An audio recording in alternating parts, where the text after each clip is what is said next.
পাঠাইছি, আরো একটা কাজ করবেন আপনি। কাজটা কি? ওয়াদাইয়ান ইলাল্লাহি বিইজনিহি ওয়া সিরাজাম মুনীরা। আল্লাহু আকবার। আপনি আল্লাহর দিকে মানুষদেরকে ডাকবেন। কার দিকে ডাকবেন? আল্লাহর দিকে মানুষদেরকে ডাকবেন। রাসূলের কাজ ছিল উম্মতকে আল্লাহর দিকে ডাকা। অন্তর পরিবর্তন করার মালিক কে? আল্লাহ। এখন আল্লাহ ফীকুম রাসূলাম মিনকুম ইয়াতলু আলাইকুম আয়াতিনা। আল্লাহু আকবার। প্রিয় নবী গো, আমি আপনাকে দুনিয়াতে পাঠিয়েছি, আমি আপনাকে পাঠিয়েছি কেন? এজন্যই যে আমি আল্লাহর আয়াত সমূহ আপনি উম্মতকে তেলাওয়াত করে শোনাবেন। এর অর্থ অনেক। শুধু শোনাবেন না, আয়াতের মর্ম, মাসালা, মাসাইল, হালাল হারাম, আইন কানুন, বিধি বিধান, জীবন চলা, সংসার করা, আখিরাতের মুক্তি, সব কিছু কোরআনের ভিতরে দেওয়া আছে। আপনি এই কোরআনের ভিতর থেকে সার নির্যাস ইলমে হাকিকত ও ইলমে শরীয়ত, ইলমে লাদুন্নি এবং ইলমে জাহির, দুইটা বিদ্যায় আপনি উম্মতকে শিখাবেন এবং বুঝাবেন।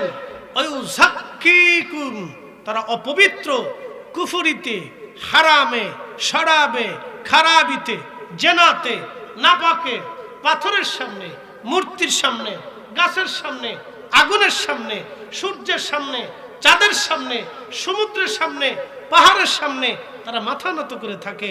তারা ওকে সেজদা দেয়, প্রভু আর খোদা মনে করে থাকে।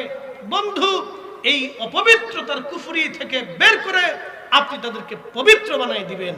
একসাথে বলা যাবে আল্লাহু আকবার। আল্লাহু আকবার। তিনি আমাদের রাসূল।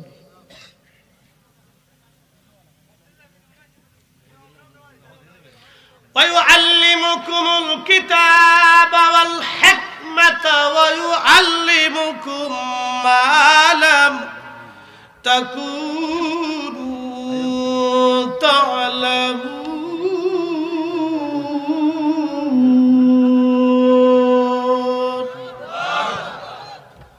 السلام عليكم. কাশি ভালো লাগে না? আল্লাহু আকবার। আল্লাহর কালামের উপরে পৃথিবীতে কোনো কালাম নাই, আছে? নাই। আল্লাহর কালামের মতো এত সুন্দর কালাম আর আছে? নাই। আল্লাহর কালামের মতো নির্ভেজাল কালাম আর আছে? নাই। পৃথিবীতে এত গ্রন্থের ভুল হলো, এত রাইটারের ভুল হলো, এত দার্শনিকদের ভুল হলো, বড় বড় জ্ঞান মেধা যারা কি বলে আপনার নোবেল পুরস্কার পাইল, চিকিৎসা বিজ্ঞানের জনকদের সূত্রের ভিতরে ভুল হলো, পারমাণবিক বিজ্ঞানীদের সূত্রের ভিতরে ভুল হলো, পদার্থ রসায়নবিদ তাদের সূত্রের ভিতরে ভুল হলো, জ্যামিতি আর বীজগণিত পাটিগণিতের সূত্রের ভিতরে ভুল হলো, সমস্ত গ্রন্থের ভিতরে সাহিত্য প্রবন্ধ সবার গ্রন্থের ভিতরে ভুল হলো, কিন্তু একমাত্র শুধুমাত্র আল্লাহ এবং তার রাসূলের কথার মধ্যে কোনো ভুল নাই, ত্রুটি নেই, খাতা নাই। একবার জোরে বলেন ঠিক না বেঠিক? আমাদের ধর্মের মতো এত চমৎকার ধর্ম আর নাই। আমাদের আল্লাহর কোরআন ও রাসূলের জীবনী বিধানের মতো এত সুন্দর জীবন আর নাই। আমরা যেই পীরের মুরিদ হই, যেই দলের লোক হই, যেই বংশের মানুষ হই, যেই এলাকার সন্তান হই, যেই মাদ্রাসার পড়ুয়া হই, যেই কলেজের ছাত্রই হই, যেই বিদ্যায় বিদ্বান হই, আমরা যেই এলাকারই হই, যেই কাজে রত হই, শিক্ষা হোক আর অশিক্ষা হোক, আমাদের সবাইকে আল্লাহ তার রাসূলকে ফলো করতে হবে। ঠিক? কোনো সন্দেহ নাই। একবারে সাফ কথা, ক্লিয়ার কথা, কথায় কোনো ভেজাল নেই। আল্লাহ ডাক দিলেন, হাবিব আমার শুনিয়া যান গো বন্ধু, উম্মতকে পবিত্র বানাবেন কুফরি থেকে, নাপাকি থেকে। এখন আপনাদেরকে এখান থেকে একটা মাসালা বলে দিয়ে যাই। বলবেন কি, যিনি উম্মতকে পবিত্র বানাবেন, এবার বলেন তিনি পাক না নাপাক? তিনি পাক। মাথা মুবারক থেকে পা মুবারক পর্যন্ত সব পাক। জীবন পাক, জিন্দেগি পাক, আগে পাক, পরে পাক, সময় পাক। কি কথা কন ঠিক কি? তিনি এমন পাক যে উম্মতকে পবিত্র বানানোর জন্য আল্লাহ তার রাসূলকে পাঠিয়েছেন।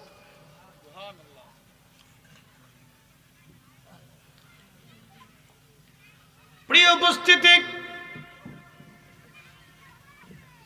হাজিরিন, এরপরে আমার মালিক আমার আল্লাহ বলতেছে ওয়ায়ুআল্লিমুকুমুল কিতাবা ওয়াল হিকমা। আপনি উম্মতকে কিতাব শিক্ষা দিবেন এবং হিকমত শিক্ষা দিবেন, জ্ঞান বিজ্ঞান প্রজ্ঞা আপনি শিক্ষা দিবেন। এখন আপনারা বলতে পারেন ফরিদি হুজুর, বুঝলাম তো আল্লাহ তার রাসূলকে জ্ঞান এবং বিজ্ঞান শিক্ষা দিতে বলেছেন, কিন্তু আমরা তো মোবাইলে কথা বলি। আমাদের নবী কি মোবাইল আবিষ্কার করে দিয়েছেন? আমরা সাউন্ড বক্সে কথা বলি, নবী কি সাউন্ড বক্স আবিষ্কার করেছেন? আমরা মঙ্গল গ্রহে যাওয়ার চেষ্টা করি, নবী কি কখনো মঙ্গল গ্রহে চাঁদে গিয়েছেন? আমরা বর্তমানে বিমান আবিষ্কার করেছি, আকাশপথে উড়ে উড়ে চলে যায়, নবী কি এই বিদ্যা আবিষ্কার করেছেন? উম্মতকে তিনি কি এই বিদ্যা শিখাই দিয়ে গেছেন? আপনাদের প্রশ্ন আসতে পারে, এই আয়াতের উপরে নাস্তিকদের প্রশ্ন আসতে পারে, কারণ তারা তো সবসময় খুদ ধরার জন্য বসে রয়েছে, অনেক চেষ্টা করতেছে, মাগার পারে না। কি কথা কন না কেন? ওরা বলে যে আল্লাহ দেখি না, সে আল্লাহ মানি না। তো ওদেরকে জিজ্ঞেস করবেন, তুমি তোমার নিজেরে দেখছো কিনা? আল্লাহটা পরে আসো, আগে তুমি তোমার নিজেকে দেখছো কিনা? ভিতরে যিনি আছে রূহ, তুমি রূহ দেখছো কিনা? যেটা আপনাদের সামনে কথা বলতেছে, এটা তো বডি, এটা কায়া, এটা কায়া। এই যে জবান কথা বলতেছে, এটা তো কোনো ভার নাই। ভিতরেরটা যখন আল্লাহ নিয়ে চলে যাবে, তখন তো এটা কায়া বডি পড়ে থাকবে। এটা নিথর, হাতে শক্তি নাই, চোখে শক্তি নাই, জবানে শক্তি নাই, পায়ে শক্তি নাই, পেটে শক্তি নাই, ব্লাড সার্কুলেশন বন্ধ, সব বন্ধ হয়ে যাবে। তখন স্টপ হয়ে নিথর হয়ে আপনি পড়ে থাকবেন। ভিতর যেজন ওনাকে নিয়ে গেল, কে নিল? আজরাইল আলাইহিস সালাম নিয়ে গেল। যিনি নিলেন তাকেও দেখা গেল না, যাকে নেওয়া হলো তাকেও দেখা গেল না, যেই রাস্তা দিয়ে গেল সেই রাস্তায় দেখা গেল না, যেই জগতে গেল সেই জগৎও দেখা গেল না। তো যেই জগতে নিল সেই জগৎ দেখলেন না, যে নিল তাকে দেখলেন না, যাকে নিল তাকেও দেখলেন না, যেই রাস্তা দিয়ে নিল সেই রাস্তাও দেখলেন না। কিন্তু কোরআন বলতেছে, কুল হুজুর আপনি বলে দেন, ইন্নাল মাউতাল্লাযী তাফিরুনা মিনহু ফাইন্নাহু মুলাকীকুম। উম্মত তো মৃত্যু থেকে পালানোর চেষ্টা করে, বলুন মরণ থেকে সে পালাইতে পারবে না, মরণ তার সাথে মুলাকাত করবে। 1450 বছর আগে কোরআন বলে দিল মরণ থেকে সে পালাইতে পারবে না। শুধু 1450 বছর না, সৃষ্টির আদি থেকে অদ্যাবধি না, শুধু কিয়ামত পর্যন্ত মৃত্যু হতে থাকবে। মানুষ আসবে, চলে যাবে, নতুন মানুষ আসবে, আবার যাবে, আবার আসবে, আবার যাবে, আবার আসবে, আবার যাবে, আসছে, চলে যাচ্ছে। অবশ্যই একজন নিয়ে যাচ্ছে, যিনি আল্লাহ, যার মাধ্যমে নিচ্ছেন তিনি আজরাইল, যাকে নিয়ে যাচ্ছেন তিনি তিনের বান্দা। ওয়াসআলুনাকা আনির রূহি কুলির রূহু মিন আমরি রাব্বি। 1450 বছর আগে কোরআন বলে দিল, হুজুর আপনি বলে দেন রূহ কি জিনিস। কাফেররা আপনাকে প্রশ্ন করে, জবাব দিয়ে দেন রূহটা আমি আল্লাহর একটা হুকুম মাত্র। শুধু হুকুমে গেছে, হুকুমে চলে আসবে, হুকুমে গেছে, হুকুমে চলে আসবে। আকৃতি কি, কি দিয়ে বানানো, কি বস্তু আজ পর্যন্ত দেখলাম না, শুইলাম না, ধরলাম না। কিন্তু 40 বছর সংসার করে গেল, 60 বছর সংসার করে গেল, 100 বছর দুনিয়াতে সংসার করে গেল। কত ঝগড়া, কত বিপদ, কত আপদ, কত মুসিবত, কত বকা, কত ঝকা, কত আশা, কত আকাঙ্ক্ষা, কিন্তু রবের হুকুমে আসছে, রবের হুকুমে চলে গেছে। নাস্তিক বলে যেই খোদা দেখি না সেই খোদা মানি না। ওকে জিজ্ঞেস করেন বেটা তুমি তোমার নিজেকে দেখছো কিনা, তোমাকে যে নিয়ে যাবে তাকে দেখছো কিনা? তো যিনি তোমাকে সৃষ্টি করলেন তাকে দেখতে চাও, লজ্জা করে না? কি কথা কর না কেন? বুঝে কবরে যাওয়াটা জরুরি। কোথায় ছিলাম, কোথায় আসছি, কোথায় চলে যাব, শুধুমাত্র আধা ঘন্টা করে প্রত্যেক দিন রাত্রিবেলা যদি আশার নামাজের পরে তাফাক্কুর করেন তো বান্দা গুনাহ করতে পারে না। শুধু এতটুকুনি চিন্তা, ছিলাম কোথায়, আসছি কোথায়, যাব কোথায়, কেন মালিক দুনিয়াতে পাঠাইল, আল্লাহ আমাকে পাঠানোর উদ্দেশ্য কি? আমি মানুষ হয়ে পৃথিবীতে আসছি, তো মানুষের কি করেছি আমি? আমাকে মুসলমান করে আল্লাহ পৃথিবীতে পাঠিয়ে, তো মুসলমান হয়ে কি করেছি আমি? শুধু এতটুকু চিন্তা করুন যে আল্লাহ আমাকে মুসলমান হিসেবে পৃথিবীতে পাঠিয়েছে, তো মুসলমান হয়ে কি করলাম আমি? চিন্তা করতে হবে। যদি চিন্তার ভিতরে আনতে পারেন তাহলে আশা করি দুনিয়া থেকে কিছু নিতে পারবে। এই চিন্তা সবাই করেন। প্রিয় উপস্থিতি, আমার মালিক আমার আল্লাহ বলল ইন্না লিল্লাহি ওয়া ইন্না ইলাইহি রাজিউন।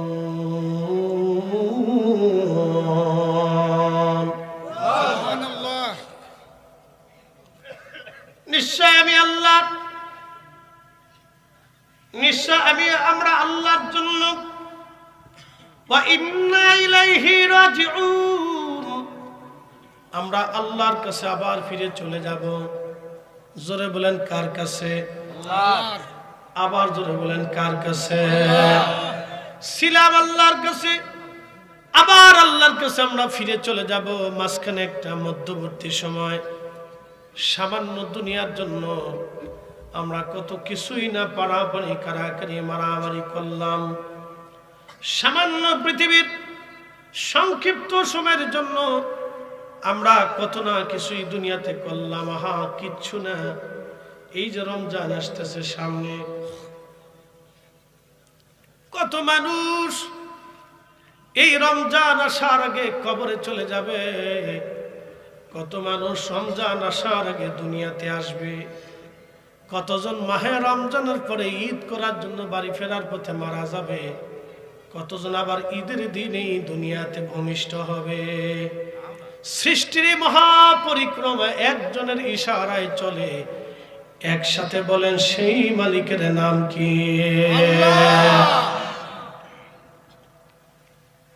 তাহলে আমাদের জন্য রিজিক বরাদ্দ করে কে? কিন্তু আমরা অন্য রিজিকে হাত দিই। বরাদ্দ করে আল্লাহ, কিন্তু রিজিকে হাত দিই। ইজ্জত বরাদ্দ করে কে? আল্লাহ। আল্লাহ। আর একজনের ইজ্জতে হাত দেই। এই জন্য আল্লাহ রাসূল বলেন, উম্মত তোমাদের জন্য হারাম করে দিয়েছি তোমার এক মুসলমানের সম্পদ তোমার জন্য হারাম, তার ইজ্জত তোমার জন্য হারাম। অন্য মুসলমানের সম্পদ তোমার জন্য হারাম, তার ইজ্জত তোমার জন্য হারাম। তুমি ইচ্ছা করলে তার ইজ্জতে হাত দিতে পারো না, ইচ্ছা করলে তুমি তার রিজিকে হাত দিতে পারো না। এটা আমি আল্লাহ হারাম করে দিয়েছেন। ইচ্ছা করলে তুমি পারবে না, বৈধতা লাগবে, অবৈধভাবে পারবে না। কি চমৎকার এক জীবন ব্যবস্থা আল্লাহ আমাদেরকে দান করছেন। প্র্যাকটিক্যাল ভাবে রাসূলুল্লাহ করিম সাল্লাল্লাহু আলাইহি ওয়াসাল্লাম শিখিয়েছেন। আমার দিকে তাকান, আল্লাহ রাসূলের জীবন কত বছর? দুনিয়ার জীবন হায়াতে 63 বছর। মাশাআল্লাহ, একটু মনোযোগ দিবেন। 63 বছরের 40 বছর ছিল মাক্কি, কোরআন নাযিল হয়নি। বলেন, কোরআন আসার আগে আমার নবী জীবনে কি একটা মিথ্যা কখনো বলেছেন? না। একসাথে সাক্ষ্য দিবেন, জোরে বলেন, জোরে বলেন। বলছে না। কখনো কি কোনো কটু বাক্য ব্যবহার করেছে? না। কখনো কি কখনো একটা ফায়সা কথা রাসূল করিম সাল্লাল্লাহু আলাইহি সাল্লামের পবিত্র জবান থেকে কখনো বের হয়েছে? না। কখনো কি কোনো মানুষকে, কোন সৃষ্টিকে আল্লাহর নবী কখনো কি ধোঁকা দিয়েছে? না। আল্লাহু আকবার। তার চরিত্র কত অনুপম, মহৎ, একবারে পবিত্র ছিল। কোরআন আসার আগেও তিনি পবিত্র, কোরআন আসার পরেও তিনি পবিত্র। কি কথা কোন ঠিক কি? কোরআন নাজিল হওয়ার আগেও তিনি নবী। কুনতু আউয়ালুন নাবিয়্যিনা ফিল খালক। ইমাম ইবনে কাসির আল বিদায়ের ভিতরে আল মুজাল্লাদুস সানিতে হাদিস খানা লিখেছে এবং লিখছে যে হাযা হাদিসুন সহিহুল ইসনাদ। নবীজি বললেন, সৃষ্টির প্রথম থেকে আমি নবী, ওয়া আখিরাহুম ফিল বাস, এবং আমাকে পৃথিবীর শেষ প্রান্তে পাঠানো হয়েছে। সৃষ্টির প্রথম থেকে আমি নবী, আমাকে পৃথিবীর শেষ প্রান্তে পাঠানো হয়েছে। আল্লাহু আকবার। 40 বছর বয়সে কোরআন আসলো।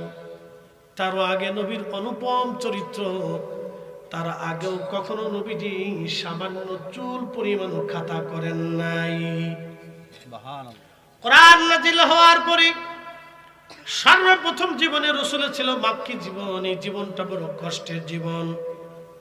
কালেমার দাওয়াত যখন নবীজি দিলেন, 40 বছর ধরে যে মক্কাবাসী বলল আপনি আল আমিন, বিশ্বস্ত, আপনি বিশ্বাসী, সেই মক্কাবাসী কালেমার দাওয়াত দেওয়ার সঙ্গে সঙ্গে নবীকে পাথর ছুঁড়ে মারল।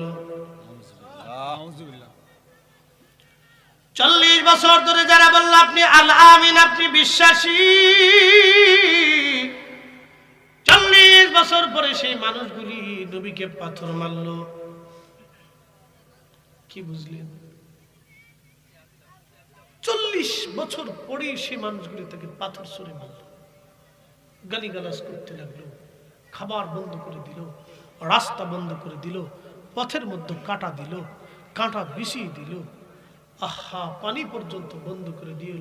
শিয়াবে আবি তারিবের ভিতরে 2 বছর তাকে বন্দী করে রাখলো। ক্ষুধার আর অভাবের যন্ত্রণায় সেই দিন গাছের পাতা, শিকল, বাকল খেতে হয়েছিল।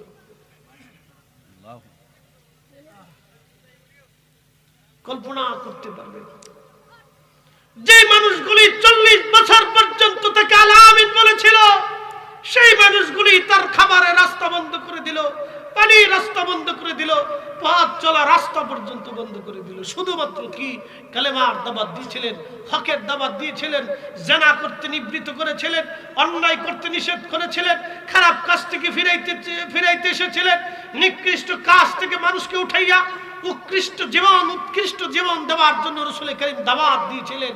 সুন্দর দাওয়াত পাওয়ার পরেও যারা বিরোধিতা করেছিল, আহা, কি অনুপম চরিত্রের অধিকারী ছিলেন।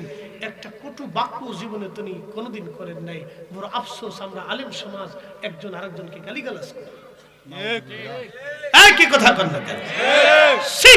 এটা নিকৃষ্ট চরিত্র।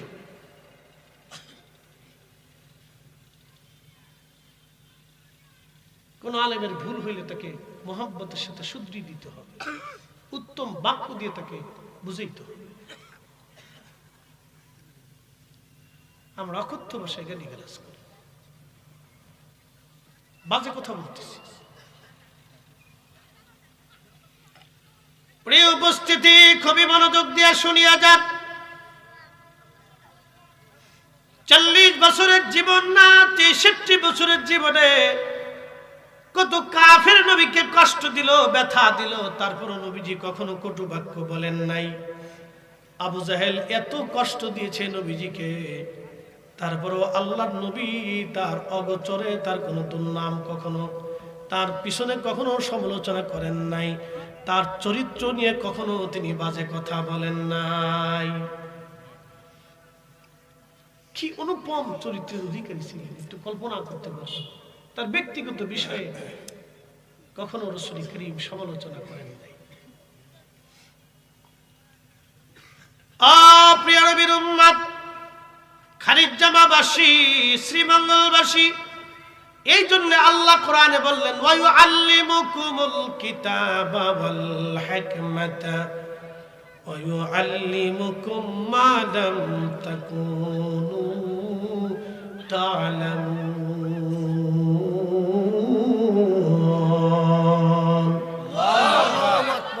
নবীজি উম্মতকে কিতাব শিক্ষা দিবেন, হিকমত শিক্ষা দিবেন।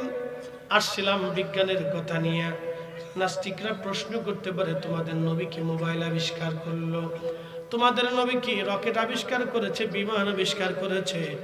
আমরা বলবো না, নবী রকেট বিমান আবিষ্কার করেন নাই, চিকিৎসা শাস্ত্রের জনক নবীজিকে বলা হয় নাই।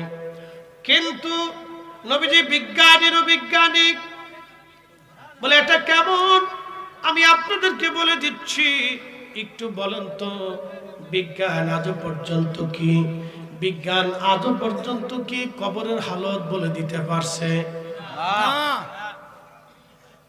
পারছে? আরেকটু বুঝাই। বিজ্ঞান আজও পর্যন্ত কি জায়নামাজ বিছাইয়া পানির উপরে নামাজ পড়াইতে পারছে?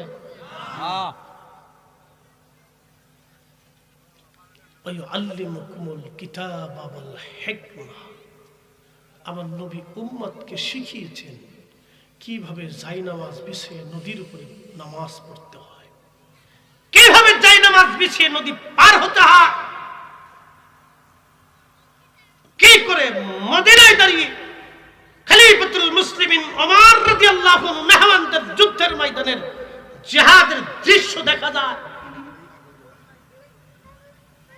যন্ত্র মিডিয়া মাধ্যম কোনো কিছু ছাড়া হযরত ওমর মদিনায় দাঁড়াইয়া খুতবা দিচ্ছিলেন, নাহওয়ানদের যুদ্ধের ময়দান পরিষ্কার মতো দেখতে লাগলেন।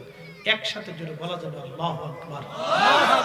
এই নারে তাকবীর, আল্লাহু আকবার, নারে তাকবীর, আল্লাহু আকবার, নারে রিসালাত, ইয়া রাসূলুল্লাহ, আহলে সুন্নাত ওয়াল জামাত জিন্দাবাদ জিন্দাবাদ, কুরআন সুন্নাহর আলম করে করে জালো, হযরত মাওলানা মুফতি জয়নাল ফরিদি সাহেব জিন্দাবাদ জিন্দাবাদ। প্রিয় খালিদ জামাবাসী, বিজ্ঞান এটা কখনো শিখাইতে পারবে না, কিন্তু আমার রাসূল এটা শিখাই দিয়ে দিলেন। আল্লাহু আকবার। বিজ্ঞান কখনো পারে নাই, আজ পর্যন্ত কোন বিজ্ঞান বোবাকে কথা বলাইতে পারছে? পারে নাই। আচ্ছা বলেন, বিজ্ঞান আজও পর্যন্ত কি অসুস্থ চোখে কখনো সুস্থ, আপনার অন্ধ চোখে কি কখনো আলো দিয়ে দিয়ে ফিরাই দিতে পারছে? পারে নাই। বিজ্ঞান এটা পারে না, আর এই বিদ্যা পারবেও না। বিজ্ঞানের পক্ষে অসম্ভব, এটা পারবে না, এটা পারবে না। আল্লাহু আকবার। আজকে না বললেই নয়, যেহেতু আপনাদের শ্রীমঙ্গল, এই শ্রীমঙ্গল ব্যবসায়িক সমিতির যিনি সাধারণ সম্পাদক, ওনার নাম কি? কামাল ভাই, ঠিক আছে না? কামাল ভাইয়ের অফিসে একদিন বসে রয়েছি, উনি আমাকে বলতেছেন, হুজুর সাহেব কেবলা রাহিমাহুল্লাহ ওনাকে নিয়ে শ্রীমঙ্গল থেকে মাহফিল করে আমি যাব হচ্ছে ওই ভিতর দিয়ে রাস্তা আছে না, পাহাড়ি রাস্তা, আরে ওটা কি বলে, কমলগঞ্জের দিকে, ভানুগাছের দিকে, এই রাস্তা। উনি বলতেছেন আমি নতুন গাড়ি কিনছি, অ্যাটেনশন, আমি একটা বিদ্যার কথা বলতেছি, যেহেতু বিদ্যার কথা আসছে তো এই বিদ্যার কথা বলতেছি।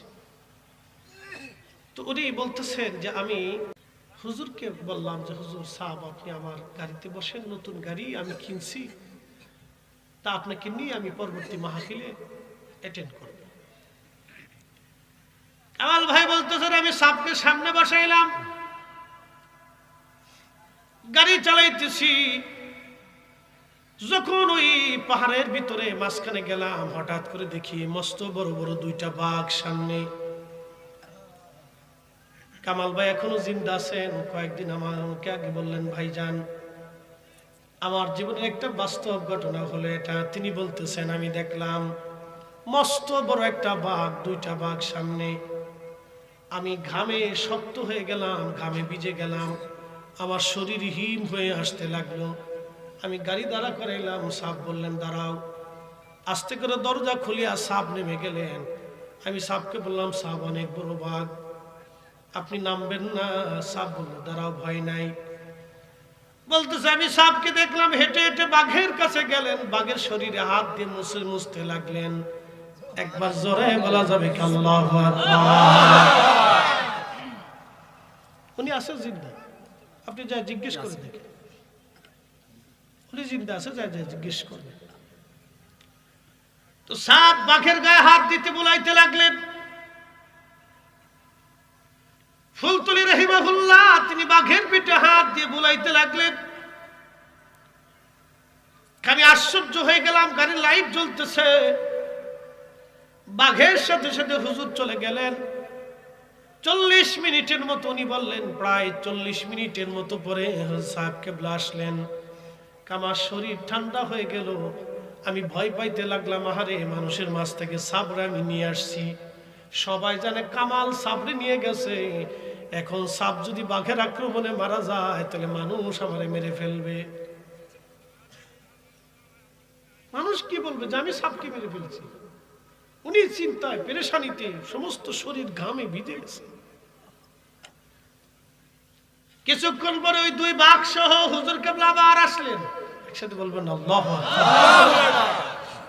উনি বলতেছেন হুজুরকে দিয়ে বাঘ চলে গেল, সাপ আমার গাড়ির ভিতরে এসে বসলেন। এত সুন্দর সুঘ্রাণ, এতই চমৎকার সুঘ্রাণ গাড়ির মধ্যে লেগে গেল। উনি বললেন 3 বছর পর্যন্ত আমার গাড়িতে কোনো পারফিউম ইউজ করা লাগে নাই, 3টা বছর পর্যন্ত ওই সুঘ্রাণ আমার গাড়ির মধ্যে ছিল।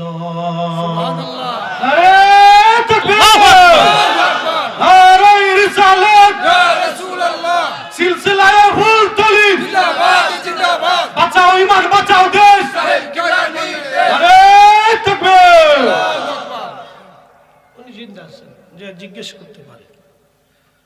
আমি কোনো অলির নামে বানিয়ে কারামত বলি না, এটা আমার আদতের বাহিরে। কিয়ামতের ময়দানে আমার জবাবদিহিতা আছে। উনি বলছেন সেই জন্য বলছি। আল্লাহু আকবার, আল্লাহু আকবার। উনি জিজ্ঞেস করলেন যে সাপ এরা কারা?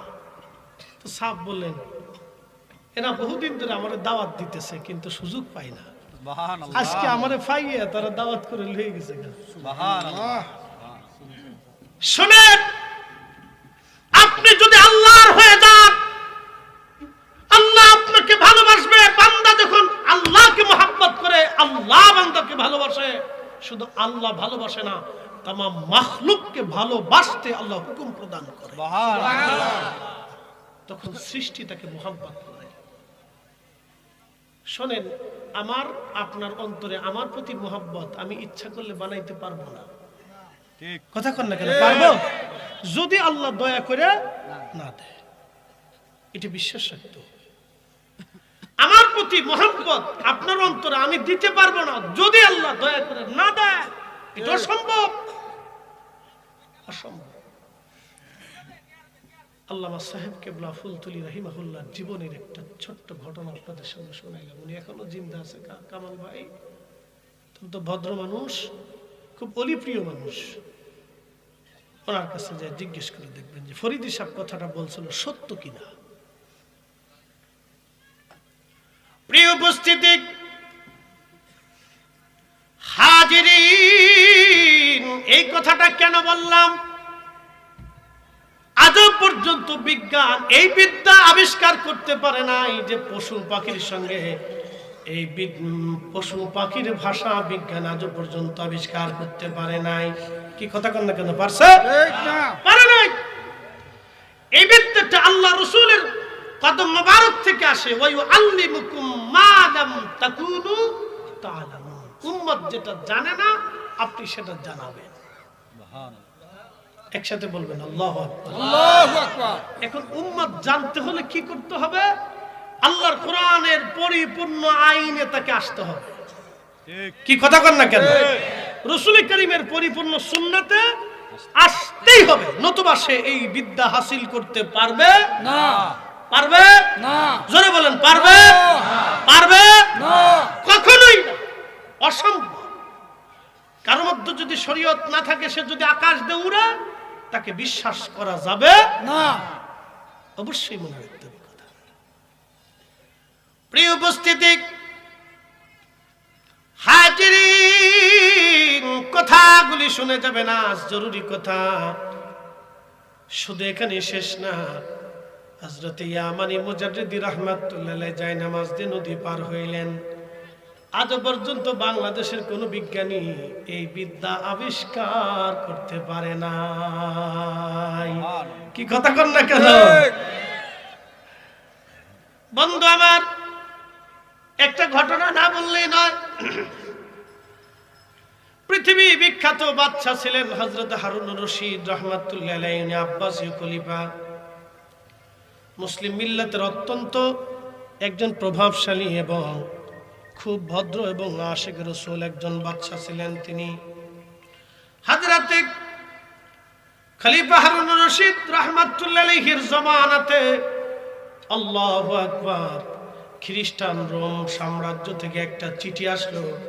চিঠির মধ্যে লেখা, বাদশা খলিফাতুল মুসলিমিন হারুনুর রশিদ, আপনার রাজদরবারের ভিতরে সাম্রাজ্যের সাথে আমাদের সাম্রাজ্যের একটা বহস হবে, বিতর্ক।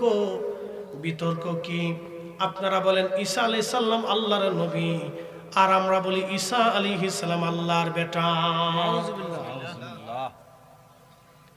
আল্লাহর বেটা আছে না? ছেলে আছে না? কুল হুয়াল্লাহু আহাদ, আল্লাহ এক। জোরে বলে এক। স্রষ্টা এক, মালিক এক, খালিক এক, রাজ্জাক এক, রহিম এক, রহমান এক, করিম এক, সত্তার এক, গফুর এক, গফফার এক।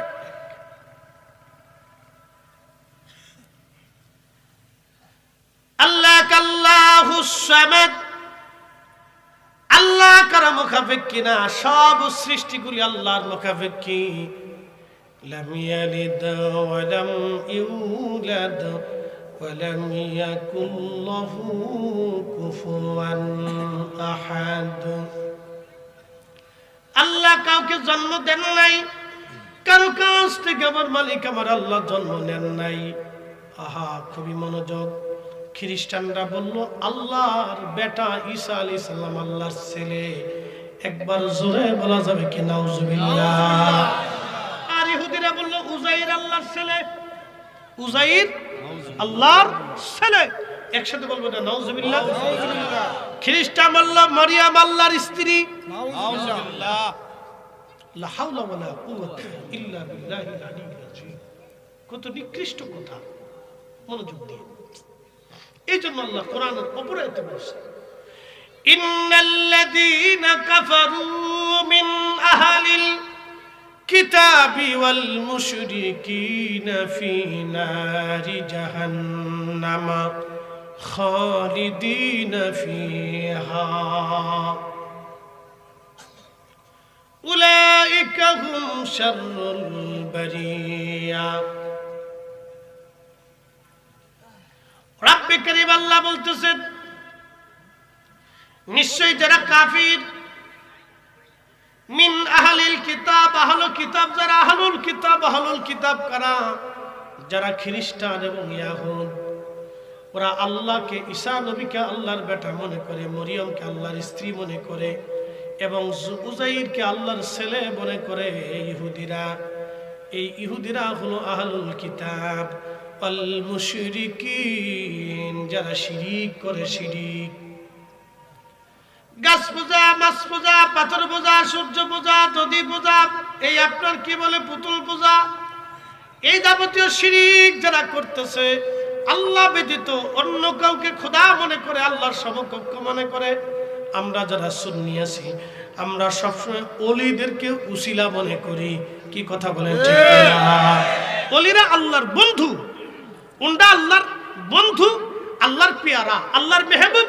সেই হিসেবে শুধুমাত্র উনাদেরকে আমরা উসিলা মনে করি, যে উনাদের উসিলাতে আল্লাহ হয়তো আমাদেরকে দয়া করেন, দোয়া কবুল করতে পারেন। কিন্তু আল্লাহর বিপরীতে উন্ডা কিছু করতে পারেন না। উন্ডা যেটা করেন সেটা আল্লাহর কাছ থেকে চেয়ে এনে দেন। উন্ডা আল্লাহর কাছ থেকে চান, আল্লাহর কাছ থেকে চেয়ে এনে দিতে পারেন। যেহেতু উন্ডা আল্লাহর বন্ধু, ওনাদের হাতকে আল্লাহ কবুল করে না। এটা সহিহ বুখারীর কিতাবুর রিকাকে রাসূল বলেন ওয়া ইন সাআলানি লা উতিয়ান্নাহু, আমারে ওলিরা আল্লাহর কাছে কিছু চাইতে দেরি হয়, আল্লাহর আকাশ থেকে আসতে দেরি হয় না। একসাথে জোরে বলা যাবে না আল্লাহু আকবার।